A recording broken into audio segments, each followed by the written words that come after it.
Students, मैं हूं प्रशांत पटेल और स्वागत है आपका मर्चेंट बैंकिंग की इस ऑनलाइन क्लास में। इसमें हम इसकी यूनिट 1 पढ़ रहे हैं, मर्चेंट बैंकिंग का इंट्रोडक्शन। उसका ये आज चौथा या पांचवा लेक्चर, शायद मेरे को कंफर्म नहीं है। ठीक है, शायद पांचवा लेक्चर है। ठीक है, चलो। तो इसमें हम पढ़ेंगे regulations of merchant banking activity. SEBI ने, गवर्नमेंट ने क्या क्या रूल्स और रेगुलेशन बनाए हैं मर्चेंट बैंकिंग एक्टिविटी के लिए, जिसको हर मर्चेंट बैंकर को अगर इंडिया में वर्क करना है तो फॉलो करना पड़ेगा। तो वो हम देख लेते हैं। कुछ गाइडलाइंस दी है और कुछ नॉर्म्स दिए हैं। उन नॉर्म्स को, गाइडलाइंस को देखना जरूरी है, तो वो आज हम डिस्कस करेंगे। ठीक है, तो जो ये रेगुलेटरी मेजर थे वो इंट्रोड्यूस करे थे सेबी ने 1992 में, और उनको वापस से रिवाइज करा गया 1997 में। ठीक है, यदि कोई ऑर्गेनाइजेशन है उसको मर्चेंट बैंकिंग की एक्टिविटी करनी है इंडिया के अंदर, तो उनको सेबी से एक सर्टिफिकेट लेना पड़ेगा, परमिशन लेनी पड़ेगी। सिंपल बात है। अगर आपके पास परमिशन नहीं है तो आप इंडिया में मर्चेंट बैंकिंग की एक्टिविटी नहीं कर सकते हो। अब अगर आपको वो सर्टिफिकेट चाहिए रजिस्ट्रेशन का आपकी कंपनी को, ठीक है, तो आपको एक प्रिस्क्राइब्ड फॉर्म में अप्लाई करना होगा और ये कुछ 2 सेट नॉर्म्स के उन सबको फुलफिल करना पड़ेगा। और वो क्या क्या सेट है वो आप देखिए। पहला है ऑपरेशनल गाइडलाइंस और दूसरा है कैपिटल एडिक्वेसी नॉर्म्स। तो क्या होते हैं वो हम डिस्कस करते हैं। अब ऑपरेशनल गाइडलाइंस की बात करें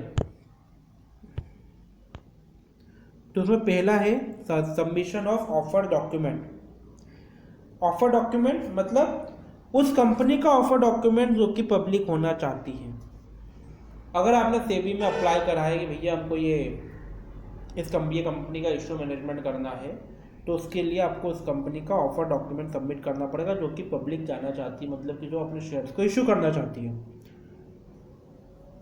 कहाँ पर सबमिट होगा ये ऑफर डॉक्यूमेंट? उस एरिया के रीजनल ऑफिस में जहाँ पर वो कंपनी का जुरिस्डिक्शन आता है। मतलब कि अगर वो कंपनी इंदौर में है तो उसका जुरिस्डिक्शन इंदौर में आएगा। तो इंदौर का जो रीजनल ऑफिस होगा सेबी का, वहाँ पर उस ऑफर डॉक्यूमेंट को सबमिट करा जाएगा। उस ऑफर डॉक्यूमेंट का साइज 20 करोड़ तक का हो सकता है। मर्चेंट बैंकर को उस ऑफर डॉक्यूमेंट की 10 कॉपी बोर्ड को सबमिट करनी है। बोर्ड मतलब सेबी हो गया अपना। और 25 कॉपियाँ स्टॉक एक्सचेंज को सबमिट करनी पड़ेगी। स्टॉक एक्सचेंज मतलब कि हमारा नेशनल स्टॉक एक्सचेंज और बॉम्बे स्टॉक एक्सचेंज आ गया, NSE BSE आ गया। वो कॉपियाँ जो है वो जनरल पब्लिक के लिए भी अवेलेबल होगी, मतलब कि वेबसाइट पे अपलोड कर देंगे। तो जिसको भी देखना है वो जाके वेबसाइट से देख सकता है, आप भी देख सकते हो। अब उसके बाद में सेकेंड पॉइंट है dispatch of issue material. Merchant banker को ये भी इंश्योर करना पड़ेगा कि क्या NRIs के लिए कोई रिजर्वेशन रखा गया है। ठीक है, NRIs मतलब कि वो इंडियंस जो कि इंडिया के बाहर है। अगर रखा गया है तो जो भी प्रोस्पेक्टस है उसकी 10 कॉपियाँ और 1000 एप्लीकेशन फॉर्म डिस्पैच करने पड़ेंगे उनके लिए एडवांस में, इशू ओपनिंग डेट के पहले। कितने? कम से कम 1000 एप्लीकेशन फॉर्म और उसकी 10 कॉपियाँ भेजनी पड़ेगी उनके लिए। उसके अलावा अंडर राइटिंग का वर्क, उसमें अंडर राइटर जो भी, अगर हो सकता है मर्चेंट बैंकर खुद ही हो, या हो सकता है कि वो उसके लिए कोई दूसरा पर्सन हायर करे। क्योंकि क्या होता है, बहुत बार मर्चेंट बैंकर छोटे लेवल पे काम करता है। ठीक है, छोटे लेवल पे वर्क करता है। हो सकता है कोई इंडिविजुअल बंदा हो, अब वो 1000 करोड़ के शेयर तो अकेला खरीद नहीं सकता है, तो फिर वो कोई मर्चेंट बैंकिंग कंपनी के साथ में डील करता है जो कि अंडर राइटिंग का काम करेगी। तो अंडर राइटर्स और इंश्योरेंस कंपनी के बीच में एक एग्रीमेंट करना, उसको रखना और उसको सीक्रेट रखना, सबसे बड़ी बात। जो अंडर राइटिंग एग्रीमेंट होता है वो हमेशा सीक्रेट होता है, कॉमन पब्लिक से सीक्रेट रखा जाता है। नहीं तो कि उसमें फिर बहुत ज़्यादा स्पेकुलेशन की स्थिति बढ़ जाती है, मतलब सट्टाबाजी बढ़ जाती है फिर, तो इसलिए उसको सीक्रेट रखा जाता है। ठीक है, अब हो सकता है अंडर राइटिंग बिलोंग करे सेम ग्रुप और मैनेजमेंट कंपनी से बिलोंग करे। ठीक है, उसको भी केयरफुली असेस करना पड़ेगा लीड मर्चेंट बैंकर को। सेम ग्रुप ऑफ कंपनी मतलब ये हो गया कि मान लो रिलायंस इंडस्ट्रीज है, वो एक नई कंपनी खोल रही है, उसके लिए मतलब खोली है उसने, उसके लिए वो पब्लिक इशू कर रही है, आईपीओ ला रही है, ठीक है।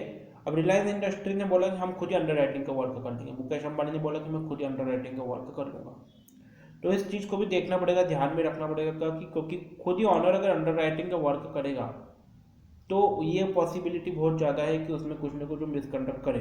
उस चीज़ को भी पूरा केयरफुली ध्यान रखना पड़ेगा मर्चेंट बैंकर को, ठीक है। अब आते हैं कैपिटल एडिक्वेसी नॉर्म्स। तो अलग अलग कैटेगरी के मर्चेंट बैंकर को रजिस्ट्रेशन के लिए सेबी ने कुछ कैपिटल एडिक्वेसी के नॉर्म्स प्रिस्क्राइब करे हैं। कैपिटल एडिक्वेसी मतलब कि आपके पास में आपके मिनिमम नेटवर्थ इतनी होनी ही चाहिए अगर आपको इस कैटेगरी का आपको मर्चेंट बैंकर बनना है तो, ठीक है। तो देखो कैटेगरी 1 सबसे जो बड़े मर्चेंट बैंकर होते हैं उनकी मिनिमम नेटवर्थ 5 करोड़ के ऊपर होना चाहिए। कैटेगरी 2 आती है 50 लाख से 5 करोड़ तक की।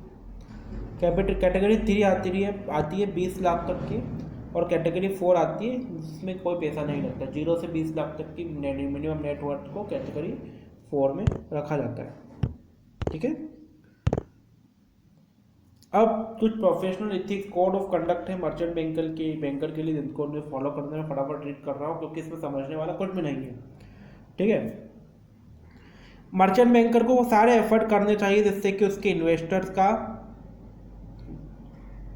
इंटरेस्ट या इन्वेस्टर्स को कोई नुकसान ना हो, उनके इंटरेस्ट की हितों की रक्षा हो सके, ठीक है। सारे एफर्ट्स करने चाहिए। उसको हाई स्टैंडर्ड इंटीग्रिटी, डिग्निटी और फेयरनेस रखना चाहिए उसके बिजनेस में। पर बेटे को बेसिकली इंडिया में देखा गया है कि मर्चेंट बैंकर होता है, तो क्योंकि देखो मर्चेंट बैंकर 2 लोगों के बीच में ब्रिज का काम करता है। किन 2 लोगों के बीच में?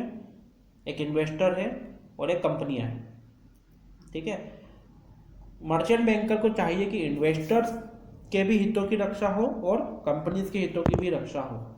लेकिन होता यह है कि मर्चेंट बैंकर सिर्फ एक कंपनी में फोकस करके रह जाते हैं। इंडिया में ये होता है कि जो मर्चेंट बैंकर होते हैं वो कंपनी के हितों की रक्षा करके रह जाते हैं, कंपनी के फेवर में हमेशा सोचते हैं, इन्वेस्टर को भूल जाते हैं।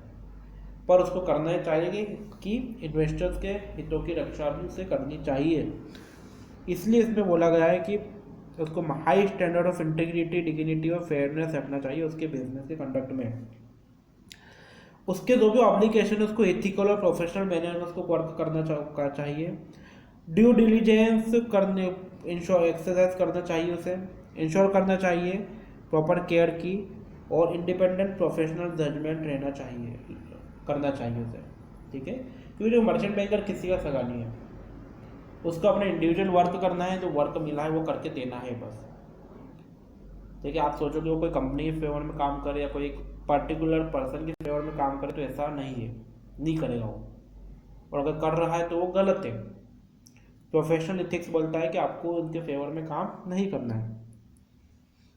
अब उसको दो भी उसने कोई इश्यू करा है, इन्वेस्टर्स को अगर इन्वेस्ट करना चाहता है तो उसके सामने सारी चीज़ें डिस्क्लोज करके रख देनी चाहिए कि हाँ भैया ये चीज़ें हैं, अच्छी बुरी सारी, ऐसा नहीं कि अच्छी अच्छी चीज़ें बता दी, बुरी चीज़ें बताई नहीं। कोई भी अनफेयर प्रैक्टिस में उसको उलझना नहीं चाहिए, लाइक अपने क्लाइंट का एडवांटेज लेना, हायर प्रीमियम ज़्यादा पैसे चार्ज करना, ऐसा कोई काम नहीं करना चाहिए मर्चेंट बैंकर को। अब उसको आर्म लेंथ रिलेशनशिप, एक हाथ की दूरी रखना चाहिए किनके बीच में?